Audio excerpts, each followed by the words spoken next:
সমস্যা কি তোমার? আমি তো কিছু বুঝতে পারছি না। আমাকে পছন্দ না হয় আমাকে বিয়ে করছো কেন? তুমি বলছো তোমার কিছু সময় লাগবে। ওকে ফাইন, আমি চেষ্টা করছি তোমাকে সময় দেওয়ার, তো আমি তো আগে বিয়ে করি নাই। আমি কিভাবে বুঝবো কতটুকু সময় প্রয়োজন? আমি বুঝি তুমি একটা নারী, তোমাকে স্পর্শ করার আগে আমার তোমার অনুমতি নেওয়া প্রয়োজন। তো তোমারও বুঝতে হবে আমি তোমার স্বামী, তোমার প্রতি আমার একটা অধিকার আছে, তোমাকে কাছে জানা, তোমাকে ভালোবাসা। কিন্তু তুমি এমন একটা ভাব করছো আমি অচ্ছুত কেউ, স্পর্শ করলে তোমার জন্য ফসকা পড়ে যাবে। নাকি তোমার জীবনে এখন এমন কেউ আছে যে কারণে আমার স্পর্শ তোমার কাছে অচ্ছুত মনে হচ্ছে? 2 মাস ধরে এত প্রবলেম আছে। তুমি তো বহুরূপী, পরিবারের সামনে তুমি একরকম, আমার সামনে তুমি একরকম, সকালে তুমি একরকম, রাতে তুমি আরেকরকম।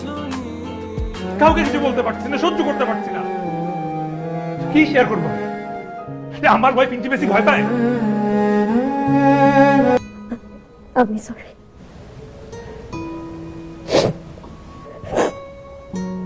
আমি সরি, আমি আপনাকে বিয়ে করছি, কিন্তু আপনাকে স্বামীর জায়গা দিতে পারি নাই। স্বামীর অধিকারও দিতে পারি নাই।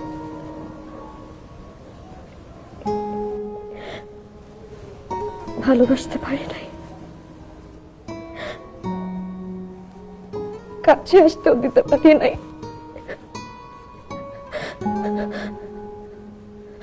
আমি চেষ্টা করছি আপনাকে ভালোবাসার, কিন্তু আমি পারি নাই।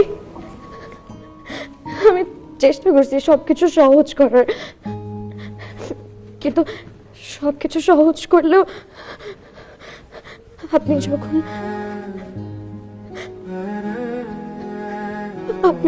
আমাকে স্পর্শ করেন আমার শরীর অবসাদ হয়ে যায়।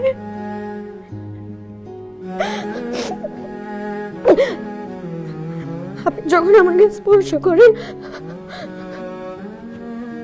আমি ট্রমাটাইজড হয়ে যাই।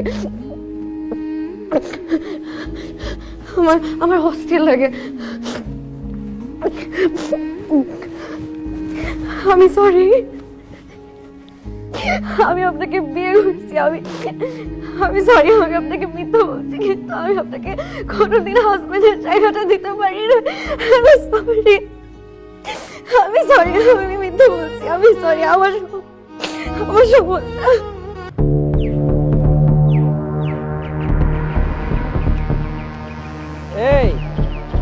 এই দাঁড়াও, এই মেয়ে, এই